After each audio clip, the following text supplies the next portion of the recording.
From Creamer Media in Johannesburg, this is the Real Economy Report. Sun International's Sun City Resort in the Northwest has relaunched its Sun City Hotel, reviving its former glory and reimagining the iconic original hotel. Natasha Odendahl has the story. The Sun City Hotel was where it all began, with the Sun City Casino Hotel, the resort's only hotel before the later additions of the Palace of the Lost City Hotel, the Cascades Hotel, and the Cabanas. The Sun City Hotel was unveiled in 1979, and despite undergoing several refurbishments over its 46-year lifetime, the hotel has been showing her age. Last year, Sun International embarked on a complete $390 million facelift to bring it into a modern era.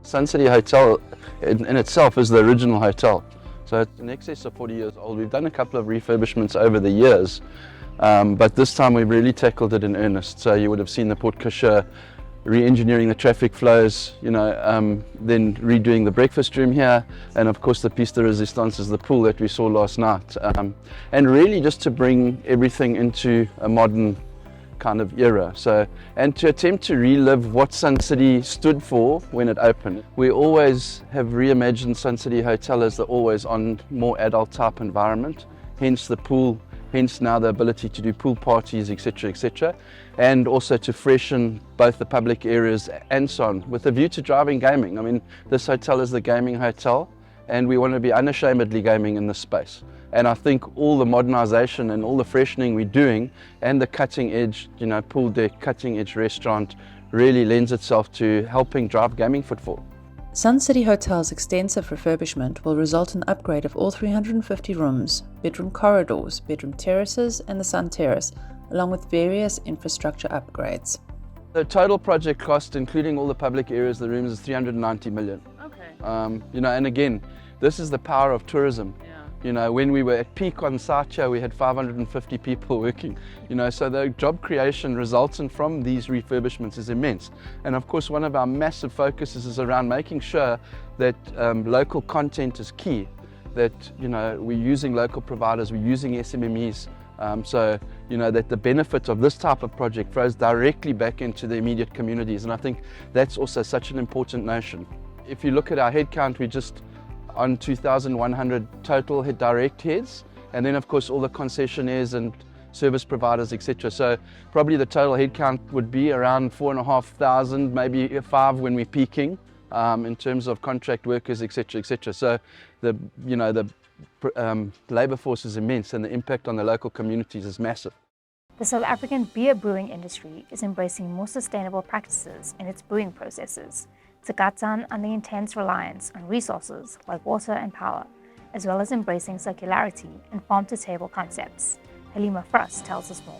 Brewing is not only a resource-intensive but also a water-intensive operation, and only through more sustainable practices can the South African beer brewing sector assert itself as a sustainable and environmentally responsible industry. Beer Association of South Africa CEO Charlene Lowe explains. The industry is quite conscious, if I can put it that way, of the ecosystem, so to speak. Brewing uses a lot of water, and so being able to recycle water, to treat water, is an important part of what brewers do, especially the larger brewing corporates.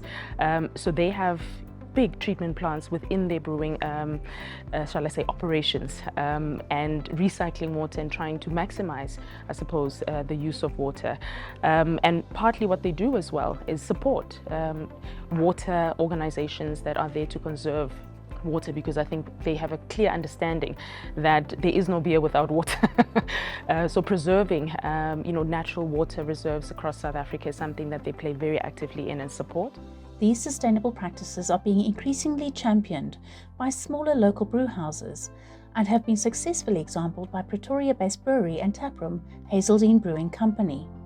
The brewery, located on a working stud farm and destination venue, was designed using a closed pipe system, which allows it to contain all the water and the chemicals it uses.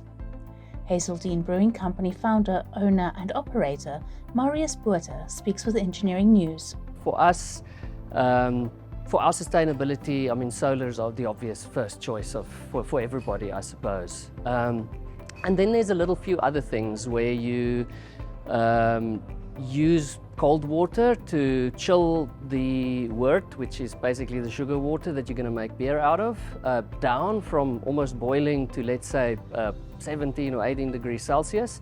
And that water that you use for the heat transfer then heats up. But that goes right back into the hot liquor tank to save energy, so that you don't always start from tap water and have to heat that up to boiling. So, there's a closed loop cycle. And then one thing we're looking at to the future is adding solar water heating specifically to also get that hot liquor tank up to about 60 degrees, 50 degrees off the bat. And then you need very little energy to just top it up at the end. And then sources of water, we are on a farm, so that is our challenge. We don't have services that come to us, which is why we always say we're a farm brewery. We use borehole water. The brewery embraces sustainable practices using solar power, harnesses borehole water to improve its water security, and implements sustainable farming practices by growing its own hops, lemons, and pecan nuts for some of its brews. It has also made great headway with its herb gardens, and the next phase of its farm-to-table initiative includes using its own compost to start growing vegetables for the taproom restaurant. That's Creamer Media's Real Economy Report.